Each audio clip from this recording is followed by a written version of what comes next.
Pharma city భూబాధితులు ఇవాళ ఇక్కడ ఈ ధర్నా నిర్వహిస్తున్నందుకు మీ అందరికీ కూడా అభినందనలు తెలియజేస్తూ, మీ న్యాయసమ్మతమైన డిమాండ్ల సాధన కోసం మీరు రమ్మని అడిగినప్పుడు మేము రాకుండా ఎన్నడూ ఉండలే. నా వంతుగా నేను ఎన్నడూ ఉండలే. అవునా కాదా? మీరు పిలిస్తే నేను వచ్చిన, తప్పకుండా వచ్చిన. మీరు ఏ విషయాల మీద బాధపడుతున్నారో మీకు ఆ విషయాల్లో ప్రభుత్వం తన విధానాలను సవరించుకొని న్యాయం చేయాలని కోరినాం. ఎప్పుడు కూడా మేము ముందుగా నిలబడతాం, మాకే నాయకత్వం ఉండాలి, మాకే పెద్దపీట ఇవ్వాలని కూడా కోరలే. మీరు ఏం నిర్ణయం తీస్తే ఆ నిర్ణయానికి కట్టుబడి మేము మా వంతుగా మా కార్యాచరణ తీసుకున్నాం, ప్రకటించినాం. దాన్ని అమలు చేయటానికి మా వంతుగా మేము తోడ్పాటును అందించడం. ఇవాళ కూడా అదే ఆలోచనతో ఉన్నాం.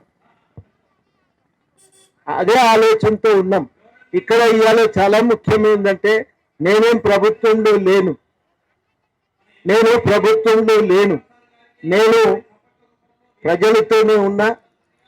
ప్రభుత్వానికి మేము ఏదైనా మద్దతు ఇస్తే అది బయట నుంచి ఇచ్చే మద్దతే తప్పగానే మేము ఆ ప్రభుత్వంలో అంతర్భాగంగా లేమనేది కూడా స్పష్టంగా చెప్పదలిచిన.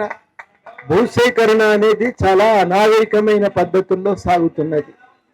దాదాపు పోయిన ప్రభుత్వం 2,40,000 ఎకరాల భూమిని సేకరించింది. ఇందులో ఒక 40,45,000 కొంచెం ఆపుతారా ప్లీజ్? కొంచెం ఆపండి. మీరు ఆపితే నేను మాట్లాడు.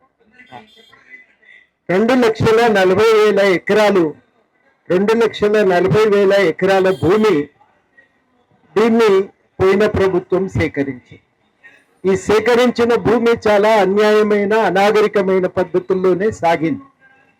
చాలాసార్లు ఈ సేకరణ గురించి ఎవరూ పట్టించుకోనటువంటి సమయాల్లో కూడా మేము అందరం కూర్చొని ఈ పద్ధతులను వ్యతిరేకిస్తూ ఆ రోజు దీక్ష చేద్దామని నిర్ణయించుకుంటే పర్మిషన్లు ఇవ్వలే. ఆ రోజు మేమందరం కలిసి హైదరాబాదులో మా ఇంట్లోనే దీక్ష చేయవలసిన అవసరం ఏర్పడ్డది. అన్ని చోట్ల భూబాధితులను పిలిచి ఆ భూబాధితులతోనే హైదరాబాద్లోనే ఒక సెమినార్ నిర్వహించినాం.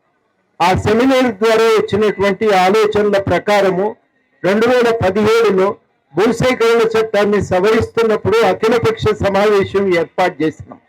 ఈ అఖిలపక్ష సమావేశం ఇదేవో మాకెవరో పిలిచి చెప్పింది కాదు, మా సొంత ఖర్చులతోని జేబులోకి వెళ్ళి పైసలు పెట్టుకొని నిర్వహించినటువంటి కార్యక్రమాలు.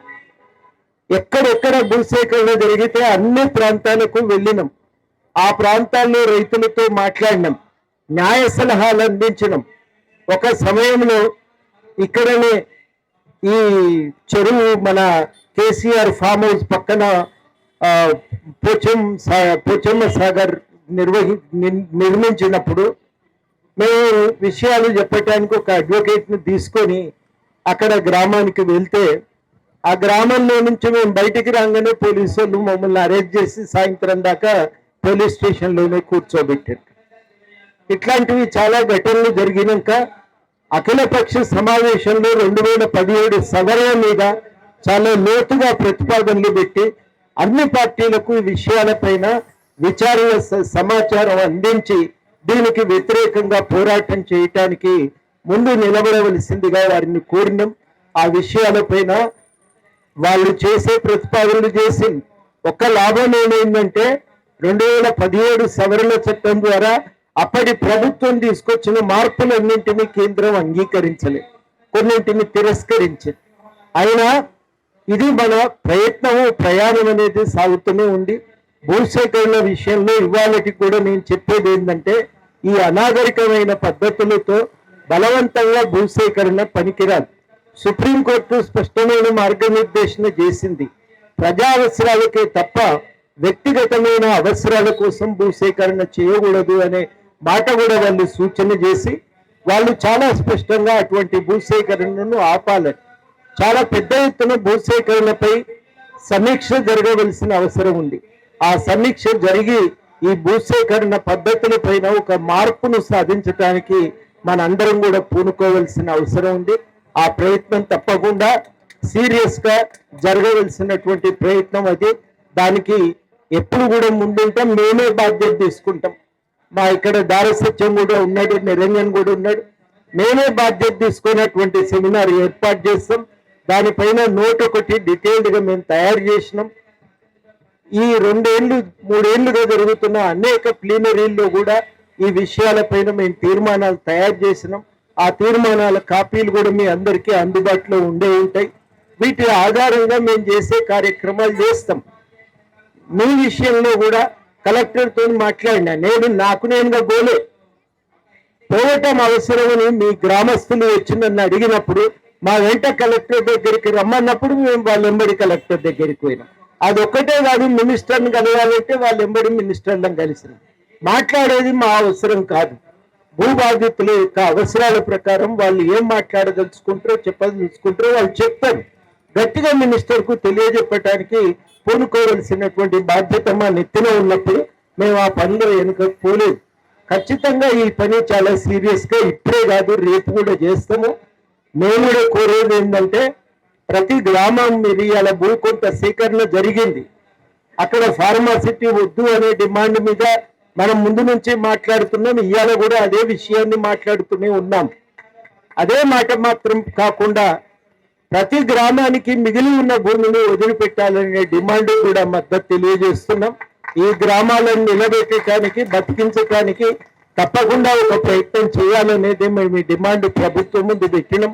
దాన్ని సాధించడానికి తప్పకుండా మా వంతు ప్రయత్నం ఉంటుందని ఈ సందర్భంగా మీ అందరికీ హామీ ఇస్తూ, మీరు ఇక్కడ చేపట్టినటువంటి ఈ దీక్ష విజయవంతం కావాలని, న్యాయసమ్మతమైన మీ డిమాండ్లు నెరవేరాలని ఈ సందర్భంగా నేను స్పష్టంగా ప్రకటించదలిచిన. నేను ఎవరి తరఫున మాట్లాడటానికి రాలేదు. తెలంగాణ జనసమితి అనే ఒక పార్టీ తరఫున ఆ పార్టీ ప్లీనరీలో తీసుకున్న నిర్ణయాల ప్రకారము, తీసుకున్న తీర్మానాల ప్రకారమే నేను మాట్లాడటానికి వాళ్ళు ఇక్కడి దాకా రావటం జరిగింది. ఆ తీర్మానాలకు లోబడి భవిష్యత్తులో న్యాయం చేకూర్చడానికి మా వంతు ప్రయత్నం కూడా మేము చేస్తామని ఈ సందర్భంగా మీ అందరికీ హామీ ఇస్తున్నా. పొద్దున్నే వచ్చిపోదామనుకున్నా, కానీ మీరు ఇంకా రాలేదు. ఇడికి చేరుకోవడానికి మీకు సమయం పట్టింది, దూరం కదా.